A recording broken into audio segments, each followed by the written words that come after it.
At 10, a nation mourns after the carnage of the mass shooting at Sydney's Bondi Beach. Australians remember the dead at a place where celebration and joy for the start of a Jewish festival turned to tragedy. These, some of the 15 people gunned down. Among the dead, a 10-year-old girl. It's 9 o'clock in the morning here in Bondi. I'll have the latest on the police investigation. Also tonight, after the Hollywood film director Rob Reiner and his wife are found dead at their home in Los Angeles, their son is arrested. A BBC investigation finds nearly 90 flights linked to Jeffrey Epstein flew to and from UK airports, some with British women on board who may have been trafficked.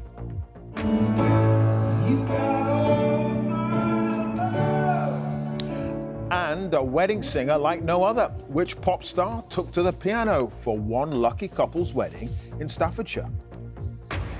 On BBC London, rental e-bikes face the boot in Islington unless operators clear up their act. The council says badly parked bikes and other issues are causing misery for residents.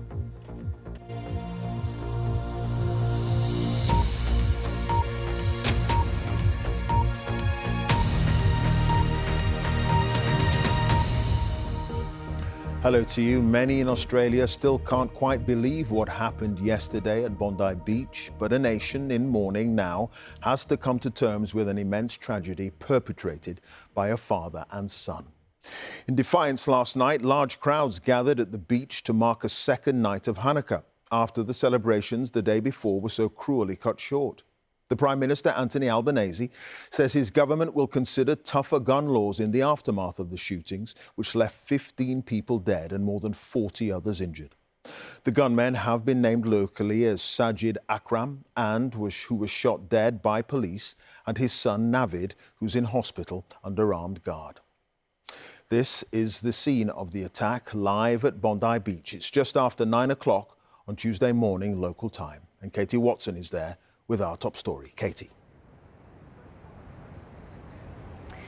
There are still 25 people who remain in hospital across 8 different hospitals here in Sydney, including, of course, one of the gunmen who is still yet to be charged. But the focus here in Bondi over the last day or two has very much been on those who lost their lives. An impromptu menorah lighting ceremony for Hanukkah, bringing light into what has been a very dark day. We pray that those who are in power do the appropriate things to ensure that justice is sought and that everyone is free in Australia to practice their religion and go about their life in a free way. The normally buzzing beach suburb fell silent today. The Jewish community has been left reeling by this attack. Among the victims, 10-year-old Matilda, remembered as a bright, joyful and spirited child. Peter Meager, a former police officer, and Rabbi Eddie Schlanger, a British-born father of 5. People here remembering him fondly. There were significant people in our community who meant a lot, and they were, huge figures. He was a teacher of mine and a really close friend of mine's father. There's no one in the community who isn't still stunned, and I think the best reaction that a lot of us have discussed today is that we are shocked but not entirely surprised. On the sand, a reminder of the terror that took place, belongings abandoned in a panic when people scattered after hearing gunfire. Oh! One man, though, ran towards the gunman, former Syrian policeman Ahmed al-Ahmed, wresting a weapon from the attacker's hands. Now in hospital after being shot in the arm and shoulder, he's been hailed a hero, here being thanked by New South Wales Premier Chris Minns. My son is a hero. He served with the police and he has the impulse to protect people. When he saw these people on the ground covered in blood, his conscience and morals compelled him to attack one of the terrorists and take away his weapon. An hour's drive from Bondi, this is where the gunman lived. Father Sajid Akram and son Navid. The normality of suburban life a world away from the chaos they unleashed at the beach. Neighbours I spoke to shocked that this could have happened. I saw the news, the shooters is from here. No, oh my goodness. No, can't be them. Because I noticed the boy comes out most of the time and bring the rubbish out. They look normal. Yeah, they look normal people. But in the run-up to the attack, they left this property and moved to another suburb, closer to Bondi. It's here, a half an hour's drive from Bondi, that police say the gunman prepared the attack. A short-term rental property that they came to just a few weeks ago. Now, police officers have been going throughout the day, as you can see, bringing out bits of evidence. As night fell, the crowds here grew. Today has been full of grief. This evening, though, was defiantly optimistic. An attack on Bondi was an attack on Australia's identity, but the message was clear. Light and kindness is the answer to the hatred that rained down on Bondi this weekend. Katie Watson, BBC News in Bondi. We'll rejoin Katie a little later, but there's still so much we don't know about yesterday's shootings. An investigation has begun, and it will include the police response. BBC Verify's Merlin Thomas reports now on what we know so far about how the attack unfolded. And there are scenes of the shooting some of you may find upsetting.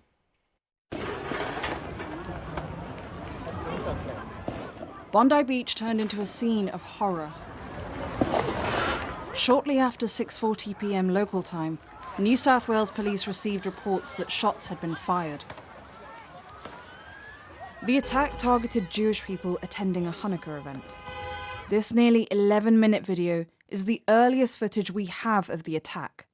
We don't know how long it had been going on at this point. One gunman shoots to the left, and another gunman gets onto the bridge.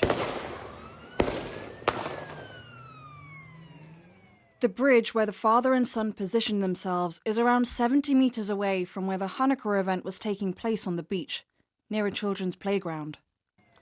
Just 16 seconds after we see both attackers on the bridge, a police car with sirens blaring drives past. We see the older gunman leave the bridge and move towards the Hanukkah event.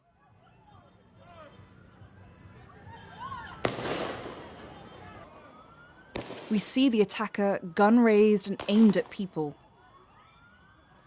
A brave passerby, Ahmed Al-Ahmed, decides to tackle him. He grabs him from behind, wrestles him, and seizes the gun before pointing it at the attacker.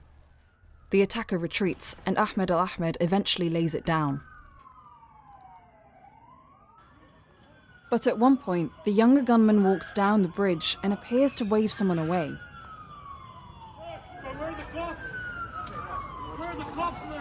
Throughout the attack, the younger gunman continues shooting. The older gunman picks up another gun left on the bridge and repositions himself at the top of the stairs.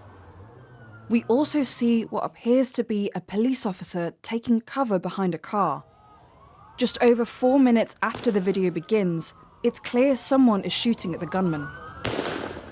There's a puff of dust and they duck. 20 seconds later, the older gunman is shot and collapses to the ground. The gun battle ensues between the police and the younger gunman. 75 seconds later, the second attacker is shot. Yeah, they got him. This drone footage also captures 2 victims lying still on the pavement next to a silver car. Bystanders approach the fallen gunman, and only then, around 20 seconds later, do the police arrive at the bridge. We've counted more than 100 gunshots in the nearly 11-minute video. Now, questions will be asked about what more could have been done to stop this attack. Merlin Thomas, BBC News. Well, as we've been hearing, 15 people are confirmed dead after the shootings, including 2 rabbis, a Holocaust survivor, and a 10-year-old girl. Here's Lucy Manning. In a time of Jewish mourning, they say, may their memory be a blessing. So people came to honour those memories, including the parents of 10-year-old Matilda, murdered just for being Jewish. With a wide smile, Matilda at the Hanukkah party. On the Festival of Lights, her teacher said she brought light to everyone around her. her little sister with her when the 10-year-old was shot dead. 2 rabbis were murdered. Rabbi Eli Schlanger, born in London, a father of 5 with a 2-month-old son. Being together with him was always beautiful because he was just a loving character that wanted to see the good in everyone. And his colleague Rabbi Yaakov Leviton. 78-year-old great-grandfather Tibor Weitzen was killed shielding a friend. His grandson said he had rushed down as a first responder, only to discover his grandfather's body. A talented French footballer also among the victims. Dan Al-Qaim's teammates said he always had a smiling face. Peter Meager spent many years as a police officer, but had retired and was taking photos at the Hanukkah event. Reuven Morrison, a refugee from the former Soviet Union, said he'd come to Australia because it was the safest country where Jews wouldn't face anti-Semitism. And they murdered 82-year-old Marika Pogani, another with deep charitable roots, delivering more than 12,000 kosher meals on wheels. Many of her family had been killed at Auschwitz. And 87-year-old Alex Kleitman, whose family requested no photo, was a survivor of the Holocaust, gunned down protecting his Holocaust survivor wife. The UK's chief rabbi learnt his cousin was one of those who had to hide from the gunmen. It's a cross-section of people, a rabbi, a Holocaust survivor, a 10-year-old girl, people just being Jewish and celebrating their Jewish roots and this festival. And that's why they were killed. So let's call it out for what it actually is. Is the Jewish community scared? The Jewish community is nervous. The Jewish community is strong. The Jewish community is worried. But we're tenacious. At Manchester's Heaton Park Synagogue, they feel the pain of Bondi. The wife of Melvin Kravitz, one of the 2 men killed in the Yom Kippur attack here, lit the Hanukkah candles. In Westminster's Parliament Square, the nephew of Rabbi Schlanger, killed on Sunday, lit the menorah. As the candles burned, so did the anger at what the Jewish community is facing. I feel unsafe. I'm frightened. It's not the country I grew up in. No government is doing anything. We don't feel protected anywhere, don't feel safe in London, and it's just getting worse by the minute, and it is global intifada is happening. The story of Hanukkah is one where the Jewish people overcame the hatred they faced. Lucy Manning, BBC News. Let's return to Katie, who's live in Sydney. Katie, a picture is building up now of the 2 perpetrators. Tell us more about the investigation, but also the suggestion that the police response is being looked into as well. Well, certainly people here, I spoke to the Jewish community who were coming out and putting flowers out in memory of those who died. Pretty much everybody I spoke to was obviously incredibly sad, but also angry, saying that this was a shock, but it shouldn't come as any surprise that the community didn't feel protected. And so, of course, there's pressure on the government to answer those concerns about whether something like this could have been prevented.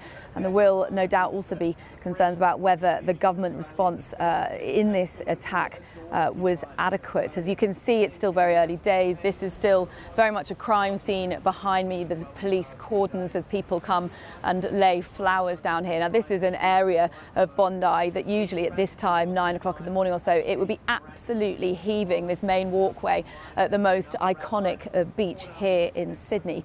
So clearly this has changed, changed Australia a great deal, and there'll be a lot of kind of reflection on the response in the police investigation. OK, Katie, thank you. Katie Watson there live at Bondi Beach. Now, the son of the Hollywood film director Rob Reiner has been arrested in connection with the death of his parents. They'd both been stabbed at their home in Los Angeles. Rob Reiner, who was 78, made a series of classic films, including When Harry Met Sally, A Few Good Men, and This Is Spinal Tap. David Willis has more from Los Angeles. Rob Reiner was quite simply a Hollywood legend. the creator of some of the big screen's most cherished and enduring films. A Sunday afternoon call from his sprawling LA mansion revealed he'd been the victim of a double murder. Unconfirmed reports suggest Reiner and his wife Michelle were stabbed to death. It was subsequently revealed that Rob Reiner's 32-year-old son Nick has been arrested in connection with the deaths and is currently being held on $4 million bail. Nick Reiner's struggles with homelessness and heroin addiction were the subject of a 2015 film, Being Charlie, directed by Rob Reiner and written by Nick. Charlie, why don't you tell us what you want to thank God for? 6 months of sobriety? A statement from Rob Reiner's family read simply, "It is with profound sorrow that we announce the tragic passing of Michelle and Rob Reiner. We are heartbroken by this sudden loss and we ask for privacy during this unbelievably difficult time." The son of the legendary comedian Carl Reiner, Rob Reiner first found fame as an actor in the TV sitcom All in the Family. 11, 11, and most of 11, and amps go up to 10. Exactly. Before embarking on a prolific career as a director, the 1984 mockumentary This Is Spinal Tap, featuring Reiner as a filmmaker, chronicling a fictional heavy rock band's desperate attempts to make it big. Exactly. One louder. Why don't you just make 10 louder and make 10 be the top number and make that a little louder? You know, the first time we met, I really didn't like you that much. But it was the rom-com When Harry Met Sally that best defines his legacy. You know, I hate that kind of remark. It sounds like a compliment, but really it's an insult. It's widely considered one of the greatest romantic comedies ever made. And you had to write it off as a character flaw. Also renowned as a political activist, tributes to Rob Reiner have been pouring in from Hollywood and beyond, led by former presidents Bill Clinton and Barack Obama. Barack Obama hailed Rob Reiner as the creator of some of our most cherished stories on screen and said he was heartbroken by news of his death.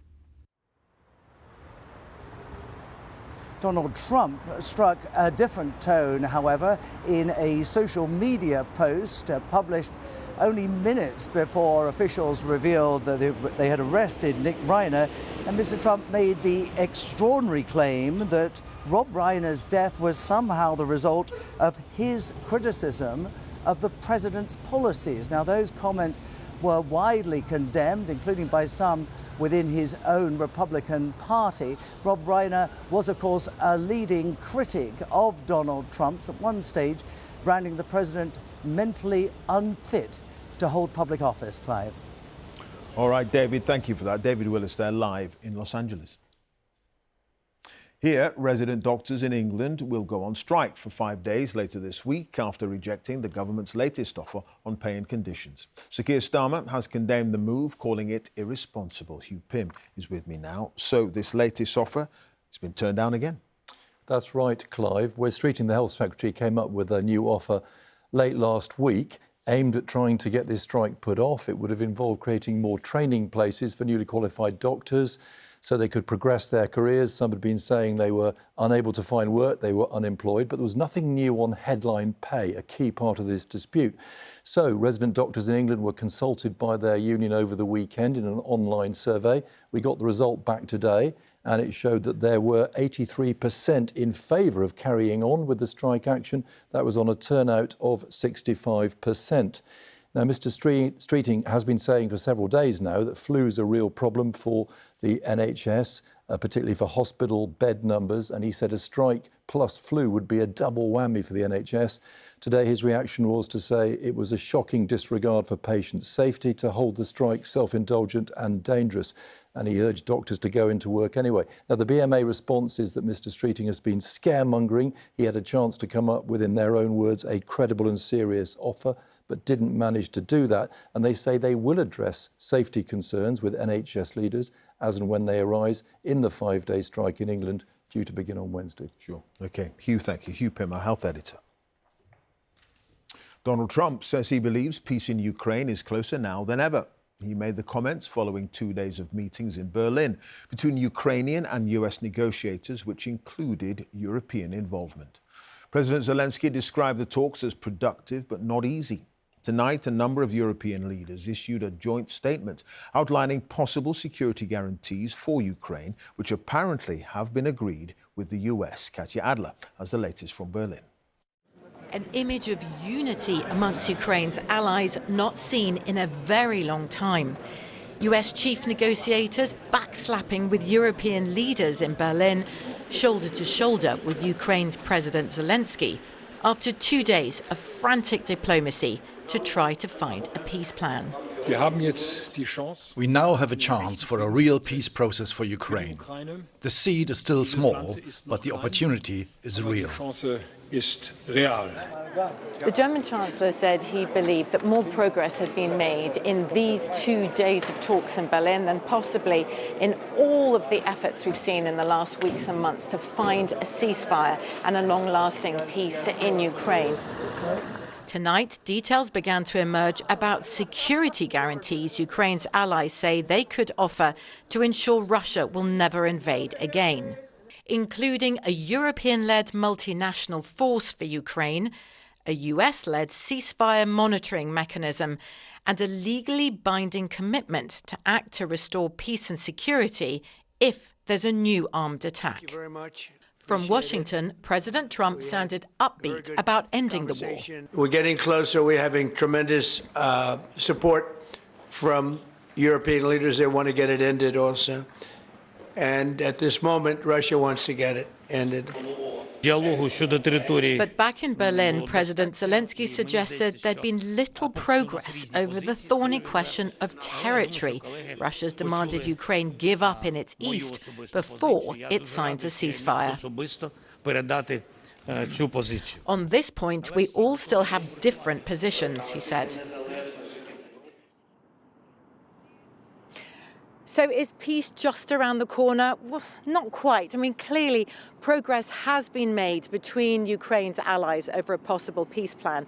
And what a dramatic difference in tone between the US and Europe for now, after weeks of transatlantic tensions over Ukraine, where we saw Donald Trump dismiss Europe's leaders as weak. For now, at least, it seems that Ukraine, the US and Europe's leaders, at least those who signed that proposal on security guarantees, seem to be on the same page. And right now, they're at a working dinner chewing over further possibilities for a ceasefire. But there is a conspicuous absence here in Berlin, Vladimir Putin. What is he going to make about the diplomatic advances made? If he rejects them, it could be back-ish to square one. All right, Katya, thank you. Katya Adler there, our Europe editor, live in Berlin. Blaise Metrovelli, the new head of the intelligence service MI6, has warned that the world is more dangerous now than it has been for decades. In her first speech in the new role, she said a key threat was an aggressive, expansionist Russia that's currently harassing NATO. Across the globe, we are now confronting not one single danger, but an interlocking web of security challenges, military, technological, social, ethical even, each shaping the other in complex ways. We are now operating in a space between peace and war. A court has heard that the man who drove his car into more than 100 people as Liverpool fans celebrated winning the Premier League back in May had lost his temper and was in a rage. Paul Doyle, a former Marine, has pleaded guilty to all 31 counts. And today was the first day of his sentencing hearing. Fiona Trott has more from Liverpool. Using his car as a weapon. On the first day of Paul Doyle's sentencing, that question is still unanswered. What's clear, said the prosecution, is that he had lost his temper.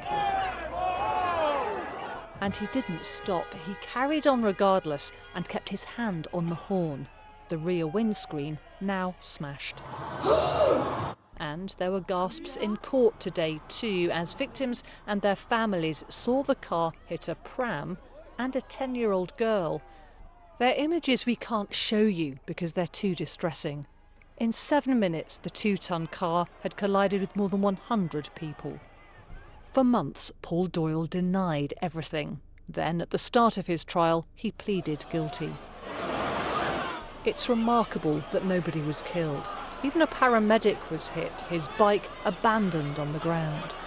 all of a sudden I was struck with almighty force from behind, which has sent me then flying over to the right-hand side, and I've come to a stop with my hands out in front of me in the gutter. For me, instantly I thought I was in the middle of a terrorist incident. Doyle's moment of rage did bring terror, a reality he faced today as he wept in court.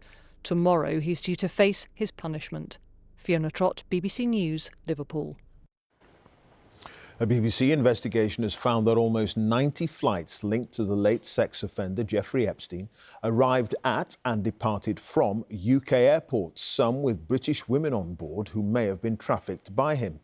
Lawyers in America representing hundreds of his victims have told us at least 4 of the women trafficked and sexually abused were British nationals. Chichi Izundu has that story. The Epstein Files, tens of thousands of pages of investigations, court transcripts and interviews already in the public domain. We found page after page with information suggesting Epstein potentially recruited, trafficked and abused British citizens in and out of the UK. Going through these documents, we've identified at least 3 British women who detail either being recruited or sexually abused in the UK by Jeffrey Epstein. Some even talk about being trafficked to other parts of the world for Epstein to abuse. One even gave an account in open court. Kate, a pseudonym, gave testimony against Epstein's ex-girlfriend, Ghislaine Maxwell, which helped sentence her to 20 years in a US prison for recruiting teenagers for Epstein to abuse. In 2021, she told the court Epstein had begun sexually abusing her in Maxwell's London home when she was 17. The victim who testified as Kate, I know for sure that if there was a serious investigation, that whatever information that she had, she would provide it. She's never been asked at all by any authorities in the UK any questions, despite even after her testimony in the Maxwell trial. Not even a call. The Epstein story started in Florida. Back then, it was about the sexual abuse of local teenagers, not trafficking. But he died in 2019. So if there was to be a British investigation, it would be around those who allegedly helped build or participated in his sex trafficking network. Here's a flight to the UK, as you can see, with just what looks like just Jeffrey Epstein. We showed the UK-related documents to lawyer Sigrid Macaulay, who represents hundreds of women abused by Epstein.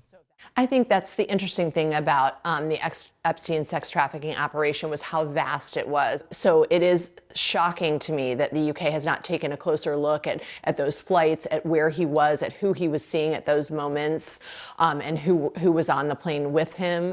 The Metropolitan Police told us, following legal advice, it was clear that any investigation into human trafficking would be largely focused on activities and relationships outside the UK.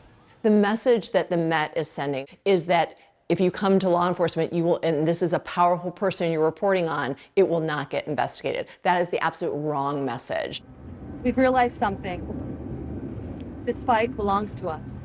We lived it, and we know the truth.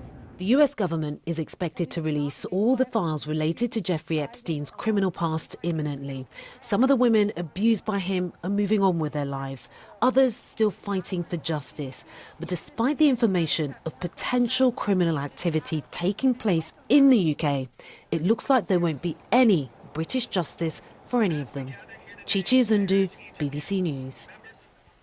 Victoria has a quick preview of what's coming up on Newsnight over on BBC Two shortly. Hello there. Hi, Clive. Yes, this week's 5-day doctors' strike in England will go ahead on Wednesday morning, as you know. Our Newsnight interview tonight is with the Health Secretary, Wes Streeting. And the UK's chief rabbi talks about toxic anti-Semitism following the Bondi attack. Reflections on that on the programme in a minute over on BBC Two, globally on BBC News and iPlayer. See you soon. Not long to wait now. Thanks, Victoria. Now, a couple in Stafford who took to the floor at their wedding reception for the first dance had some musical backing that none of the other guests could ever have imagined.